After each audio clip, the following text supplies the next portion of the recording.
ಸರ್ಕಾರಕ್ಕೆ ಬುದ್ಧಿ ಕಲಿಸ್ಬೇಕಾದ್ರೆ ನಾವು ಜಾತಿ ಮತ ಈ ಬಿಡಬೇಕು. ಯಾಕಂದ್ರೆ ಮನೆ MP ಅದರ ಬಿಟ್ಟರೆ ಜಾತಿ ಗೀತಿ ನರೇಂದ್ರ ಮೋದಿ ಸಲುವಾಗಿ ಎಲ್ಲ ಇಡೀ ಭಾರತನ ಒಂದಾಗಿ ಓಟ್ ಹಾಕಿದೀವಿಲ್ಲ ಎಲ್ಲರೂ.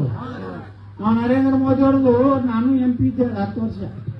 ನಾವಲ್ಲಿ ಸೆಂಟ್ರಲ್ ಆವತ್ತು ಐತಿ ಪಾರ್ಲಿಮೆಂಟ್ನಾಗ, ಆ ಕಡೆ ರಾಜ್ಯಸಭೆ ಐತಿ, ಈ ಕಡೆ ಲೋಕಸಭೆ ಐತಿ, ಒಂದು ನಡ್ಬೇಕು ಸೆಂಟ್ರಲ್ ಆವತ್ತು ಐತಿ.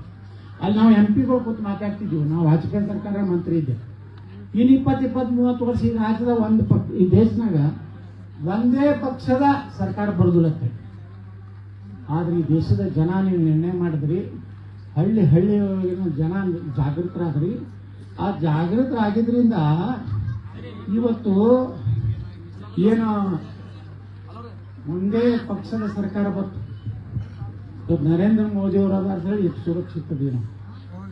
ನರೇಂದ್ರ ಮೋದಿ ಅವರು ಇರ್ಲಿಲ್ಲ ಅಂದ್ರೆ ಈ ದೇಶನಾಗ ಅವ್ರು ಕಾಂಗ್ರೆಸ್ನವರು ಪಾಕಿಸ್ತಾನ ಏಜೆಂಟ್ನಾಗೆ ಮಾತಾಡ್ತಾರೆ.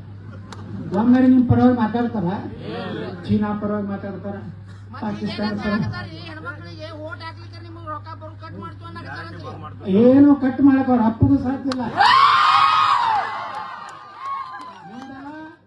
2028 ನಮ್ಮ ಜೆಡಿಸಿ ಸರ್ಕಾರ ಬರ್ತೈತಿ. ಅವಾಗ ಹೆಣ್ಮಕ್ಳಿಗೆ 3,000, ಗಂಡಸರಿಗೆ 2,000. ಆ ಗಂಡಸರು ಏನ್ ತಪ್ಪ ಮಾಡಿದ್ರಿ? ಗಂಡಸರು ಬೇಕಲ್ಲ 2,000, ಹೆಣ್ಮಕ್ಳಿಗೆ 1,000 ಹೆಚ್ಚು ಕೊಡುನು. ಯಾಕಂದ್ರೆ ಅಲ್ಲಿ ರೊಕ್ಕ ಅಂದ್ರೆ ಆಗದೆ ಸುರಕ್ಷಿತ. ನೀವೆಲ್ಲ ಚೇಂಜ್ ಮಾಡ್ತೀನಿ, ಮಾತನ್ನು ಪಾನ್ ಪರಾಕ್ತಿನ್ನು ಮಾಲ ಮೊಬೈಲ್ ರಿಚಾರ್ಜ್ ಮಾಡ್ಕೊತಿರ್ತೀರಿ. ಅಲ್ಲಿ ಹೆಣ್ಮಕ್ಳಿಗೆ ಬರುತ್ತಂದ್ರೆ ಬರೋಬ್ಬರ ಸಂಸಾರ ಚಂದ ನಡೀತದೆ. ನೀವೇನು ಮನೆ ಕಡೆ ಭಾಳ ಚಿಂತೆ ಮಾಡೋದು ಹೋಗಲ್ಲ.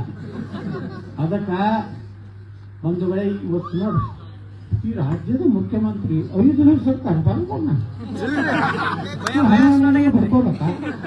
ನಾ MLA ಇಲೆಕ್ಷನ್ ಮಾಡಲೇನ ಅಂದಿದ್ದ 1 ದಿವಸ ಮೇಲೆ ಬಿಜಾಪುರನಾಗ ಹೆಲಿಕಾಪ್ಟರ್ ಕೊಟ್ಟಕ್ಕೆ ಎಲ್ಲ ಕಡೆ ಅಡ್ಡಾಡ ಕಡೆಗೆ 1 ದಿವಸ ಬಂದು ಒಂದು ದೊಡ್ಡ ರೋಡ್ ಶೋ ಮಾಡಿ ಕೈ ಮುಗಿದ್ರೆ ನಾ ಕೆಲಸ ಮಾಡಿನ 5 ವರ್ಷ. ಈ ಬಿಜಾಪುರ ಮೊದಲು ಹೆಂಗಿತ್ತು ಈಗ ಹೆಂಗೈತಿ. ನಿಮ್ಮ ಆತ್ಮಸಾಕ್ಷಿಗಾಗಿ ಓಟ್ ಹಾಕ್ರಪ್ಪ ಕಿತ್ತು ಕೈ ಮುಗಿದ್ಬಿಟ್ರೆ ಏನೂ ಮಾಡಲಿಲ್ಲ. ಆರಾಮ್ಸಿರಿ ನಾ ಆರಿಸಿ ಬಂದೆ. ಈ ರಾಜ್ಯದ ಮುಖ್ಯಮಂತ್ರಿಗಳು ಬದಾಮಿ ನಿಂತಾಗ ಸಹಿತ ಇಟ್ಟು ಬಂದಾರಲ್ಲ ಗೊತ್ತಿಲ್ಲ. ಇವತ್ತು ಬಂದು ಇಲ್ಲೇ ಪೀಡರ್ ಹೂಡೇ ಬಿಟ್ಟಾರೆ. 5 ದಿವಸ ಒಬ್ಬ ರಾಜ್ಯದ ಮುಖ್ಯಮಂತ್ರಿ ಒಂದು ಮತಕ್ಷೇತ್ರದಾಗ ಬಂದು ಕೂತ್ರ ಏನಂತೀರಪ್ಪ ಇದಕ್ಕೆ ನೀವು? ಅವ್ರಿಗೆ ಹಂಚಿಕ್ ಬಂದೈತಿ ಭಯ ಬಂದಲ್ಲಿ ಬಂದು ಕೂತಿರ್ಬೇಕಲ್ಲ. ಈ ಸಲ ಅವ್ರು ಗುರ್ತಾಗೈತಿ ಜಾತಿ ಗೀತಿ ನಮ್ದೇನು ನಾಟಕ ನಡೆದಿಲ್ಲ. ಎಲ್ಲಾ ಜನರು ಗುರ್ತಾಗೈತಿ. ಎಂದು ನೀವು ಬಂಡರೆ ಹಚ್ಕೋಲಿಲ್ಲ, ಎಂದು ನಮ್ಮ ಹಾಲು ಮತದ ರೇಷ್ಮೆ ಪಟಕ ಸುತ್ತಗೋಲಿಲ್ಲ. ನಿಮ್ಮ ಮ್ಯಾಗಿನ ವಿಶ್ವಾಸ ಹೊರೈತಿ. ಮನೆ ಕುಂಕುಮ ಹಚ್ಕೊಂಡಾರ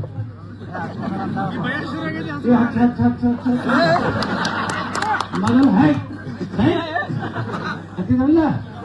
ಈ ಮಾನ್ಯ ನೋಡಿ ಬಣಸಂಗಿರಿಗೆ ಬಂದಾಗೇನೋ ಅವರು ಅಲ್ಲಿ ಪೂಜಾರಿಗಳು ಕೇಳ್ದಾರ ಏನ್ರಿ ನಿಮ್ ಕುಂಕುಮ ಹಚ್ಚನೋ ಬೇಡ, ಗುರ್ತಾಗೈತಿ ಕುಂಕುಮ ಹಚ್ಚಲಿಲ್ಲ ಅಂದ್ರೆ ಸಲ ಹಿಂಗ ಅಂಜಿಕಿರ್ಬೇಕು. ಜನರ ಅಂಜಿಕೆ ಯಾವಾಗ ಆಗ್ತದೆ ಗೊತ್ತದನ?